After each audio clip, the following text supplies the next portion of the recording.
Maintenant, pourquoi ça brille un diamant? Vous savez pourquoi? Comment on appelle un diamant avec une seule facette? Une vitre. C'est pas grave. Donc, maintenant, qu'est-ce qu'elle fait, la facette? Elle renvoie la lumière. D'accord? Quand tu as la vitre qui est en face du soleil, enfin le soleil qui est derrière la vitre, wow, tu peux pas regarder parce que ça renvoie la lumière. Donc, dans le diamant, chaque facette, elle renvoie la lumière. Donc, il y a un rayon de lumière qui démarre de qui démarre de la facette, enfin qui rebondit sur la facette. Donc, plus il y a de facette, plus il y a de lumière. Donc, ça s'appelle un brillant. Maintenant, quand on dit une personne brillante, qu'est-ce que tu crois? Parce qu'il s'appelle Dany? Parce qu'il a mis du gel? Alors, donc maintenant, écoutez cette idée. Cette idée, vous avez compris maintenant que de la même manière que tu vas prendre le diamant, c'est très intéressant, j'avais vu aussi une vidéo sur ça, comment ils taillent le diamant. Vous savez, ils ont un cercle comme ça qui tourne, et sur ce cercle-là, il y a de la poussière de diamant. Ils mettent de l'eau ou de l'huile, je sais pas quoi, ils accrochent la pierre avec un bras, et ils baissent sur le truc qui tourne là, ouais, et ça frotte. Et donc, ils font apparaître une facette, une facette, une facette, une facette. Maintenant, si tu réfléchis bien, le diamant, c'est toi. C'est-à-dire, c'est ton potentiel, il est caché dedans. Le truc qui va frotter, là, c'est la réalité. Maintenant, c'est la réalité qui fait de toi ce que tu deviens. Donc, tu te frottes aux maths, tu deviens matheux. Tu te frottes à des gens énervants, tu deviens calme. Tu te frottes à une épouse, tu deviens un époux. Tu te frottes à des enfants, tu deviens un parent.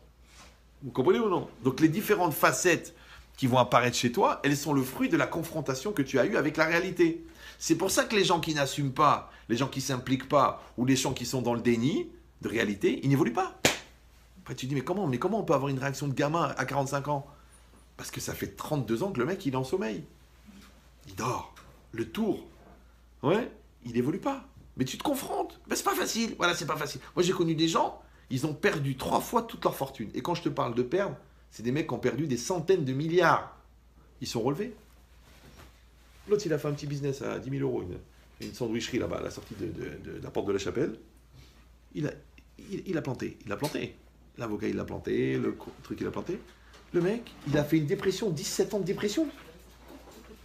Mais tu tombes, tu te relèves. Non, c'est vrai ou non? Ça, c'est la culture américaine. La culture américaine, c'est dans le business, c'est que les plantades font partie de l'évolution. T'apprends de tes erreurs. Les Français, non. Si tu t'es planté, c'est que t'es nul. Faut que tu meurs. Trouve un tabouret, une corde, on va t'aider. D'accord? Trouve un étage élevé, on va trouver une solution. Non, tu t'es planté, tu grandis. C'est comme ça la vie. C'est comme ça. C'est la vie. Ouais. Alors, qu'est-ce qu'elle dit la Torah? Le tzaddik, il tombe 7 fois, il se relève. Ça va. Mais les commentaires, ils disent, mais on dit 7 fois, c'est une façon de parler. Mais c'est 7000 fois. 7000 fois, tu tombes, 7 fois, tu le relèves.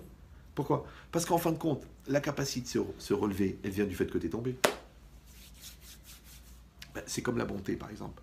La bonté, la reconnaissance, elle n'existe que parce qu'il y a eu de la bonté. Pourquoi tu veux du bien à quelqu'un? Parce qu'il t'a fait du bien. D'accord? Mais la bonté, elle vient du fait qu'il y avait un manque à combler.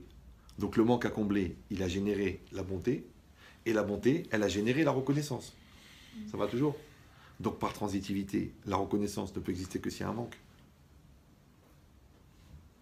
Donc s'il n'y a pas de manque, il n'y a pas de reconnaissance. Donc il faut reconnaître la dimension complémentaire de nos manques. Prévert, il avait dit ça dans un petit poème quand j'étais jeune. Il avait dit que Dieu nous donne notre faim quotidienne. Au lieu de dire notre pain quotidien, parce que si tu n'as pas faim, à quoi elle sert? C'est comme toi, tu rêves de devenir riche. Non, tu le vois, le mec, il a 3 milliards, il a 6 villas, et toute la journée en train de fumer des joints et de prendre des lignes. C'est quoi son problème? C'est qu'il a confondu le verbe avoir avec le verbe être. Le but, c'était d'être. Mais on lui a fait croire qu'en ayant, il était. Donc il a dit j'ai de l'argent, verbe avoir, je suis heureux, verbe être. Mais c'est faux, parce que quand tu mets le verbe être à la place du verbe avoir, donc tu as l'impression d'être, alors qu'en fait tu t'es fait avoir. Vous me suivez ou non? Donc c'est pareil, tu veux épouser quelqu'un, tu dis oui, mais elle a le nez un peu comme ça. Mais c'est pas grave, toi tu as les yeux qui partent de l'autre côté. Ok, parce que, ouais. Après tu dis ouais, mon fils, il est un peu lent d'esprit. Il est un peu lent, parce qu'en fait c'est un génie, mais c'est que il était autiste, Einstein.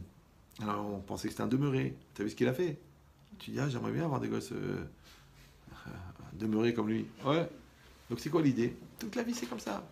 C'est-à-dire qu'il y a dans tous les systèmes, il y a des avantages et des inconvénients. Il y a des hauts et des bas. Il y a des bons moments, il y a des mauvais moments. Ça, c'est complètement débile parce que on dit après la pluie vient le beau temps. Mais c'est débile parce qu'après le beau temps vient la pluie. Comprenez ou non? Dans la vie, il y a des bons moments où il se passe des choses extraordinaires et il fait beau et c'est les vacances. Puis il y a des jours où il pleut, et il fait moche et on glisse par terre et on se casse le derrière. Alors, je vais mourir. Mais c'est la vie, c'est des hauts et des bas. C'est pas grave. Comprenez ou non? Parce que même la vie, c'est pas un rayon laser. La vie, c'est une onde. Et c'est quoi l'onde? Elle monte, elle descend. Elle monte, elle descend. Donc dans un couple, il y a des hauts, des moments extraordinaires, il y a des moments de confrontation. Mais quand tu tires les leçons des mauvais moments, tu deviens une personne, un couple bon dans les bons moments. Et c'est la vie. On évolue. C'est bien, les bébés, tu leur changes la caca. Et maintenant, ils t'expliquent la Gemara. C'est le même, hein? Tu te dis, waouh! Mais si à l'époque où tu changeais la couche, tu disais, ah, il est dégueulasse, il pue, il me saoule, il m'intéresse pas. Donc après, plus tard, quand il fera le Dvar Torah, tu dis, mais il est vrai, il est nul, il dit n'importe quoi. Après, quand il voudra étudier la Torah ou faire des études, tu diras, mais t'es incapable. Va faire un truc manuel ou va laver le parterre. Pourquoi? Parce que tu l'as laissé au niveau de la caca. Donc la déconsidération que tu as eue pour lui, elle a fait qu'il n'a pas pu développer son... Or toi, tu étais pour lui, tu étais quoi? Tu étais son père. Et le père, c'est quoi? C'est repère, père, repère. Maintenant, si le repère, lui-même, il est perdu, comment veux-tu qu'il aide le père? Comme qu'il aime l'enfant? Tu sais, c'est quoi le traumatisme d'un noyé? Vous savez, c'est quoi? Non? Ben, c'est quand le mec qui vient pour le sauver, lui-même se noie. C'est quand le noyé, il voit que le maître nageur se noie. Imagine le mec, il est en train de se noyer. Ah! Puis il y a un mec à côté de lui, ah! Tu dis, ah, vous noyez? Il dit, non, je suis le maître nageur.